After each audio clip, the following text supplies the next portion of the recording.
اعوذ باللہ من الشیطان الرجیم بسم اللہ الرحمن الرحیم۔ گزشتہ کچھ درسوں سے امر بالمعروف اور نہی عن المنکر کے حوالے سے بات چل رہی ہے۔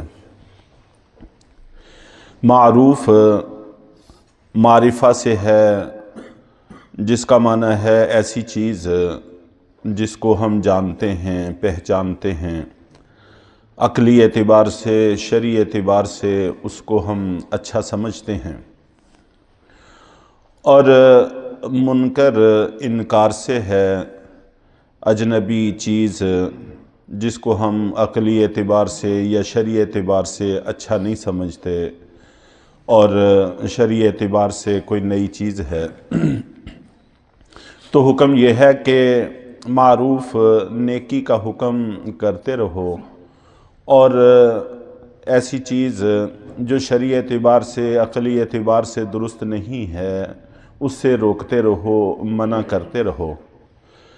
چنانچہ قرآن پاک میں اسی معنی کے اندر یہ الفاظ استعمال ہوئے ہیں، یعرفون نعمت اللہ ثم ینکرونہا، کہ وہ اللہ کی نعمتوں کو پہچانتے ہیں پھر ان کا انکار کر دیتے ہیں۔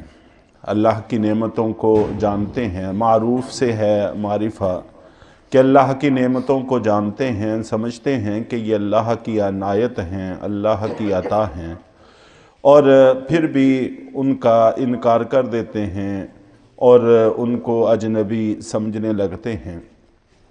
تو بہرحال ہمیں حکم یہ ہے کہ ہم دعوت و تبلیغ کرتے رہیں، امر بالمعروف اور نہی عن المنکر کرتے رہیں۔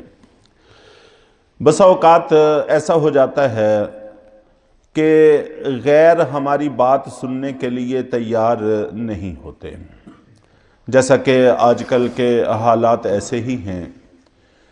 چنانچہ ان حالات میں پھر اپنے لوگوں کو صحیح رکھنے کے لیے محنت کرتے رہنے چاہیے۔ یہ بھی دعوت و تبلیغ ہے۔ ابتدا میں چونکہ جو بھی مسلمان ہوتا تھا وہ بالکل صحیح ہوتا تھا، اسی لیے برملا صحابہ کرام جا کر جس کو بھی دعوت دیتے تھے یہ کہتے تھے کہ تم لوگ ہماری طرح ہو جاؤ۔ اب ہم کسی کو یہ تو نہیں کہہ سکتے کہ ہماری طرح ہو جاؤ، ہاں البتہ ہر دور میں، ہر زمانے میں یہ کہا جاتا ہے کہ صحابہ کرام کی طرح کے ہو جاؤ۔ وہ ایک معیار تھے، نمونہ تھے۔ تو اس لیے دعوت و تبلیغ، جہاد، ان سب چیز کا تعلق غیر مسلموں کے ساتھ تھا کہ ان کو ہم اسلام کے دائرہ میں داخل کرنے کی کوشش کرتے رہیں۔ اور جہاد یہ بھی دعوت و تبلیغ کا حصہ ہے کہ جو لوگ رکاوٹ بن رہے ہیں دعوت و تبلیغ کے راستے میں، ان کو راستے سے جہاد کے ذریعے سے ہٹاتے رہیں۔ دعوت و تبلیغ غیروں کے لیے تھا کہ دوسرے لوگ اسلام میں داخل ہوں، اور جہاد اس لیے تھا کہ جو اس دعوت و تبلیغ، امر بالمعروف اور نہی عن المنکر کے راستے میں رکاوٹ بنتے ہیں اس رکاوٹ کو ہٹایا جائے تاکہ یہ سلسلہ پھیلتا چلا جائے۔ لیکن ایک وقت آیا کہ امت کمزور پڑ گئی، اب دوسروں تک ہماری بات نہ مؤثر رہی ہے اور نہ ہم یہ کام کر سکتے ہیں۔ اس لیے ایسے میں اپنے لوگوں کو سنوارنے کی کوشش کرتے رہنا چاہیے تاکہ غیروں کی سازشیں بہت زیادہ مؤثر ثابت نہ ہوں۔ اگر ہم خود درست رہیں گے تو پھر غیر ہمیں قطعاً کوئی نقصان نہیں پہنچا سکیں گے۔ یہ بات بھی یہاں پر کہی گئی ہے، لا یضرکم من ضل اذا اہتدیتم، کہ جو لوگ گمراہ ہو گئے ہیں وہ تمہیں کوئی بھی نقصان نہیں پہنچا سکتے، لیکن شرط یہ ہے کہ تم راہ راست پر رہو، تم ہدایت پر رہو۔ اس لیے یہ واویلا کرتے رہنا ہر وقت کہ یہود نے یہ سازش کر دی، فلاں نے یہ سازش کر دی، انہوں نے ہمارے ساتھ یہ کر دیا، انہوں نے ہمارے ساتھ وہ کر دیا، اگر تم ہدایت پر ہو تو ان کی تمام تر سازشیں مکڑی کا جالا ہیں، کوئی بھی حیثیت نہیں رکھتے۔ یہ سازشیں آج سے نہیں ہیں بلکہ 1400 سال پہلے سے ہیں۔ اللہ کے نبی صلی اللہ علیہ وسلم کے زمانے میں جو یہود مدینہ منورہ میں موجود تھے، انہوں نے سازشیں کرنے، سازشی جال بچھانے میں ایڑی چوٹی کا زور لگایا تھا، لیکن وہ ایک بال کے برابر بھی کوئی نقصان نہیں پہنچا سکے اور نہ ہی ہدایت کے راستے کو روک سکے، اس لیے کہ سارے کے سارے مسلمان ہدایت پر تھے، صحیح راستے پر تھے۔ تو ہمیں بھی یہی حکم ہے کہ گمراہ لوگ، شیطان بھی ان سے ڈرانے کی تمہیں کوشش کرتا ہے اور تم خود بھی خواہ مخواہ کا ان کو ہوا بنا کر اپنے سروں پر سوار کر لیتے ہو۔ چنانچہ اپنی آنکھوں سے یہ ہوے ٹوٹتے ہوئے بھی ہم دیکھتے ہیں، لیکن اس کے باوجود گھبرائے رہتے ہیں، تو کوئی گھبراہٹ کی بات نہیں ہے، بشرطے کہ تم خود صحیح رہو اور اپنے لوگوں کو ہدایت کے راستے پر قائم رکھنے کی کوشش کرتے رہو۔ چنانچہ قرآن پاک میں ہمیں اس بات کا مختلف طریقوں سے حکم دیا گیا ہے۔ سورہ لقمان میں ہے وَأْمُرْ بِالْمَعْرُوفِ وَانْهَ عَنِ الْمُنْكَرِ، کہ حضرت لقمان نے اپنے بیٹے کو چند نصیحتیں کی تھیں، ان میں سے ایک نصیحت یہ بھی تھی کہ تم نیکی کا حکم کرتے رہنا اور برائی سے روکتے رہنا۔ یہ ہر مسلمان کا ہر حال میں فریضہ ہے۔ غیروں تک رسائی نہ ہو سکے تو اپنے ہی لوگوں کو سمجھاتے بجھاتے رہنا چاہیے۔ ہم نقصان میں اس وقت چلے گئے جب ہم نے اپنے لوگوں کو بھی سمجھانا چھوڑ دیا اور اپنے لوگ گمراہیوں کے مختلف راستوں پر چل نکلے۔ اسی طرح سورہ توبہ میں اللہ رب العزت نے ایمان والوں کی 7 صفتیں ذکر کی ہیں کہ ایمان والے وہ لوگ ہیں جن میں یہ 7 صفات پائی جائیں۔ ان میں سے ایک صفت یہ بھی ہے الآمرون بالمعروف والناہون عن المنکر، کہ وہ معروف کا حکم کرنے والے ہوتے ہیں اور برائی سے روکنے والے ہوتے ہیں۔ تو یہ ایمان والوں کی نشانی اور علامت ہیں۔ تو جو ہماری نشانی تھی، ہماری علامت تھی، ہماری پہچان تھی، ہم نے اس چیز کو بھی چھوڑ دیا اور اس کے بعد ہم نے نقصان اٹھایا اور تمام تر ملبہ ہم غیروں کے اوپر ڈالتے ہیں کہ انہوں نے ایسے کر دیا، انہوں نے ایسے کر دیا، لیکن اپنی بے راہ روی کو دیکھنے کے لیے ہم تیار نہیں ہیں۔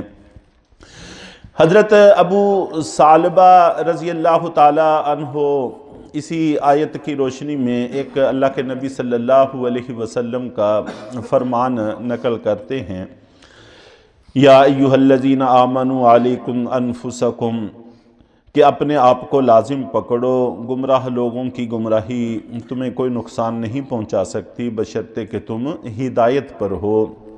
اس حوالے سے حضرت ابو ثعلبہ رضی اللہ تعالی عنہ نقل کرتے ہیں کہ اللہ کے نبی صلی اللہ علیہ وسلم نے ارشاد فرمایا کہ نیکی کی تلقین ہمیشہ کرتے رہو اور برائی سے لوگوں کو روکتے رہو، یہاں تک کہ ایسے حالات پیش آ جائیں کہ بخل غالب آ جائے۔ ہم خود مسلمان اس حد تک بے راہ روی کا شکار ہو جائیں کہ بخل غالب آ جائے اور سخاوت اس بخل کے نیچے دب کے رہ جائے، مغلوب ہو جائے، اور خواہشات نفسانیہ غالب آ جائیں، قرآن و سنت کو پس پشت ڈال دیا جائے۔ تو خواہشات نفسانیہ کو قرآن و سنت کے مقابلہ میں ترجیح دی جانے لگے۔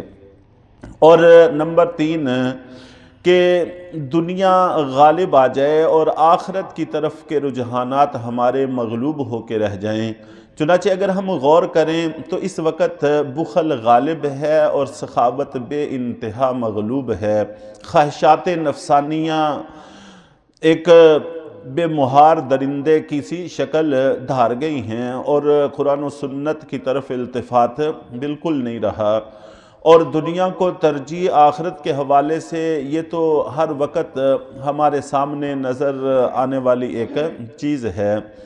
اور چوتھی بات ارشاد فرمائی کہ ہر شخص اپنی رائے کو حتمی سمجھتا ہے، دوسرے کی رائے سرے سے سننے کو تیار ہی نہیں ہے۔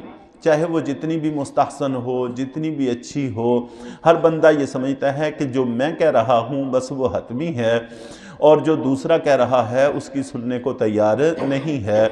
چنانچہ اس وقت بھی غلط سے غلط راستے پر چلنے والے شخص کو بھی اگر دیکھ لیا جائے، وہ یہی سمجھے گا کہ میں ہی درست ہوں اور باقی تو سارے غلط ہیں، حالانکہ ایسا ہونا کوئی ضروری نہیں ہوتا۔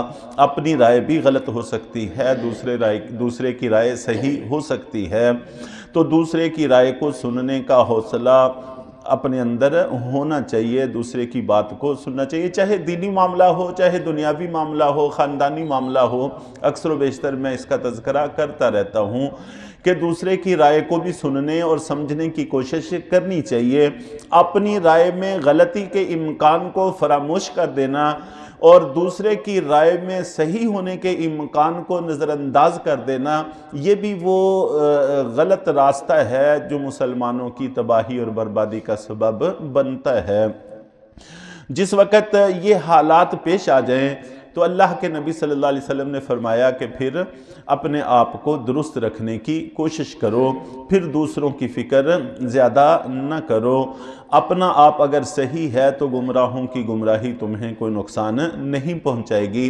اور پھر فرمایا کہ اس کے بعد ایسے حالات آنے والے ہیں کہ صحیح پر صبر کرنا ایسا ہی ہو جائے گا جیسا کہ انگارہ مٹھی میں پکڑنا، جلتا ہوا انگارہ مٹھی میں پکڑنا مشکل ہے۔ پھر یہ وہ دور ہوگا کہ جب ایک آدمی جو نیکی پر قائم ہوگا اس کا اجر 50 افراد کے برابر ہوگا۔ اللہ تعالیٰ ایسے حالات میں، اور یہ عام روٹین کی بات ہے کہ جو چیز کامیاب ہو جاتی ہے اس کی قیمت بڑھ جاتی ہے، تو نیکی اتنی کامیاب ہو جائے گی کہ اللہ پھر اس کا ریٹ بڑھا دیں گے کہ 50 آدمیوں کے برابر اللہ تعالیٰ ایک آدمی کو اجر عطا فرمائیں گے۔ تو بہرحال دعوت و تبلیغ یہ سلسلہ جاری رہنا چاہیے۔ ایک دور تک تو ہم غیروں کو دعوت و تبلیغ کرتے رہے، اور پھر جب غیروں تک رسائی ہماری نہ رہی تو اپنوں کے اندر یہ سلسلہ جاری رہنا چاہیے۔ ہم ایک دوسرے کو اپنے حلقہ اثر میں ایک دوسرے کو نیکی کی تلقین کرتے رہیں اور برائی سے روکتے رہیں۔ اور یہ بھی دعوت و تبلیغ کے اصولوں میں سے ہے کہ دعوت دی، کسی نے بات نہیں مانی تو اس کے نتیجے میں تعلقات منقطع نہیں کرنے چاہیے، تاکہ اگر تعلقات منقطع کر دیں گے تو دوبارہ بات کرنا ممکن نہیں رہے گا۔ اگر تعلقات بحال رہیں گے تو مواقع آتے رہتے ہیں خیر کی بات کرنے کے، ایک موقع نہیں تو دوسرا موقع صحیح، دوسرا نہیں تو تیسرا صحیح، کسی نہ کسی موقع پر اللہ تعالیٰ شاید بات کو دل میں ڈال دیں۔ اس لیے نہ ماننے پر تعلقات منقطع نہیں کرنے چاہیے، بلکہ مناسب وقت کا انتظار کرتا رہنا چاہیے اور تعلقات کو بھی بحال رکھنا چاہیے۔ اللہ تعالیٰ ہم سب کو عمل کی توفیق عطا فرمائے۔